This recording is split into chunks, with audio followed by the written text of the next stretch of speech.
Halo, jumpa lagi bersama gue, Miminnya Vesapedia yang super kece, super cool, super keren sejagat raya, baik hati dan juga tidak sombong.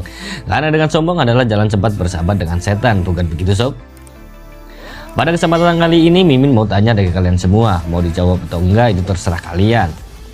Apa respon kalian jika di negeri tercinta ini ada sebuah bencana, misalnya bencana banjir, tanah longsor, kebakaran, atau bahkan mendengar ada sebuah candi peninggalan zaman dulu yang terbengkalai, dibiarkan begitu saja atau bahkan sudah menjadi rumah bagi makhluk dunia lain? Kalau respon Mimin sih seperti ini. Saya prihatin atas bencana banjir yang melanda. Saya prihatin atas musibah tanah longsor. Saya prihatin dengan adanya kebakaran. Dan saya sangat prihatin adanya proyek Hambalang namun dananya dikorup berjamaah oleh para elit partai. Sorry, ini sebenarnya bukan kata gua. Itu kata kalian tahu lah siapa yang suka prihatin ketika adanya problem di negara tercinta kita ini. Oke, kita lanjut dalam sebuah acara NKRI nongkrong di Mari. Dikutip dari siworld.com, sekarang lagi heboh-hebohnya soal Anissa Pohan yang tak lain dan tak bukan adalah istri AHY yang salah menuliskan jumlah ayat kitab suci yang sakral dan mulia itu.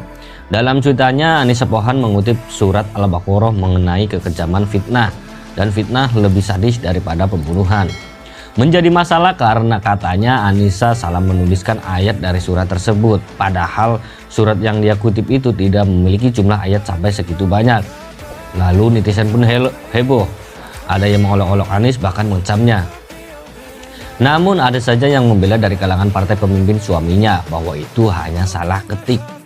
Mungkin itu memang murni salah ketik saja, namun karena sudah terpublikasi di jagat maya dan menjadi konsumsi publik, heboh pun terjadi. Hal yang sama dengan pidato Ahok di Pulau Seribu pada tahun 2016 lalu. Pidatonya dipublikasi ke medsos dan diedit oleh si Buniani. Maka publik pun geger, tak peduli apakah itu tergolong penistaan atau tidak, namun Ahok harus dihukum. Apes bagi Ahok saat itu yang memang sudah lama diincar kaum kadrun untuk dilengsarkan dari kursi gubernur DKI Jakarta. Pidato di Pulau Seribu itu pun menjadi bahan yang gurih untuk digoreng. Heboh pun terjadi. Seluruh Indonesia datang ke Jakarta untuk mendemo Ahok supaya diadili, dihukum berat karena menista agama. Apalagi Ahok seorang non-muslim, maka semangat orang-orang membela agamanya dari penghinaan orang lain semakin panas dan membara. Akhirnya pengadilan atas tekanan massa menghukum Ahok 2 tahun penjara yang dia jalani dengan ikhlas sampai selesai. Dia tidak mau bebas bersyarat harus full, maka dia memilih lebih lama di penjara daripada bebas lebih awal yang tentu memiliki syarat-syarat dan konsekuensi hukum pula. Sekarang ini kita sedang menyaksikan peristiwa yang mirip-mirip dengan kasus Ahok tersebut. Bedanya pelakunya bukan non-muslim, dan yang lebih menarik adalah posisinya saat ini lebih dekat ke kaum kadrun. Kita tahu bahwa kelompok yang getol mendemo Ahok hingga akhirnya di penjara 2 tahun adalah kelompok kadrun. Nah, sekarang kaum kadrun sedang mesra dengan Cikes dan parpolnya.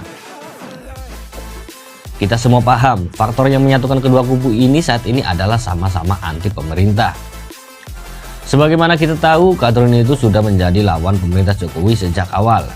Penyebabnya karena Jokowi tidak mau berkompromi dengan pihak-pihak yang ingin merusak bangsa dan negara ini dengan sistem khilafah. Maka para kadrun pun berang dan terus-menerus mengusik pemerintah sambil terus mengkampanyekan sistem khilafah. Pemerintah Jokowi yang memang tidak ingin tanggung-tanggung bersikap dengan tegas membubarkan dan melarang ormas bernama HTI yang tujuannya memang mencampakkan Pancasila dan kebinekaan dari bumi pertiwi. Belakangan, ormas yang dari sepak terjang segaris dengan mereka yakni FPI akhirnya turut dibubarkan dan dijadikan ormas terlarang. Bahkan pendolanya Rizik Syihab dan Munarman kini mendekam di penjara. Sekalipun demikian, yang namanya kadrun tetap eksis. Mereka masih tetap nyaring menyuarakan kebencian dan antipatinya terhadap pemerintah. Pandemi COVID-19 yang berlarut membuat banyak warga merasa resah dimanfaatkan oleh para kadrun yang masih bebas itu untuk mengusik pemerintah.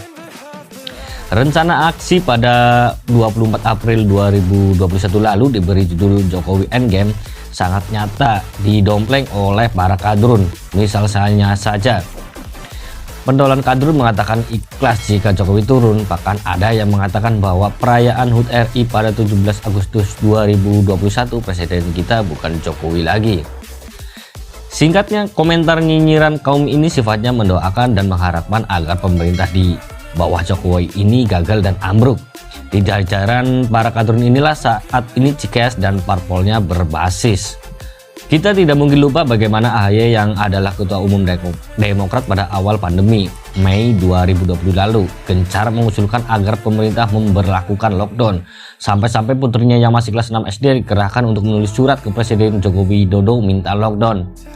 Nyata sekali maksudnya, supaya negeri ini kolap, rusuh, dan kacau oleh lockdown. Apalagi belakangan terbukti kebijakan semacam ini sangat tidak manjur untuk melawan penyebaran wabah ini. Tapi AHY dan Demokrat memang aneh dan jenaka.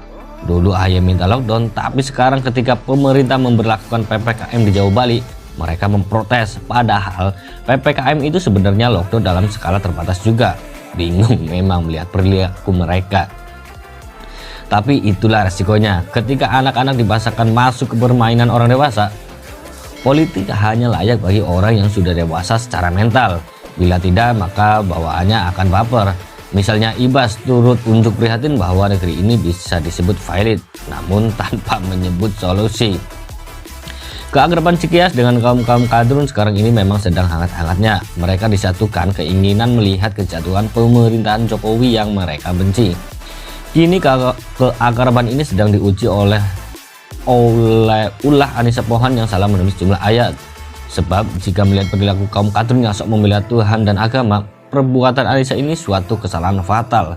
Meminjam perlakuan mereka terhadap Ahok ini tergolong penistaan. Maka menarik untuk menyaksikan kelanjutannya, apakah nanti akan ada demo berjilid-jilid menuntut agar Putri Cikeas ini dihukum, atau apakah benar kata orang bahwa gerombolan kadrun dan jajarannya akan bebas-bebas saja kalau kedapatan menista agama. Damailah Indonesiaku. Terima kasih yang sudah menonton, terima kasih pula pada semua kru siword.com, kru Cokro TV dan 2045 TV yang telah menginspirasi saya dan banyak orang di luar sana. Mohon pamit, jangan lupa klik tombol subscribe-nya, like, komen dengan bijak, serta share ke medsos kalian. Wassalam.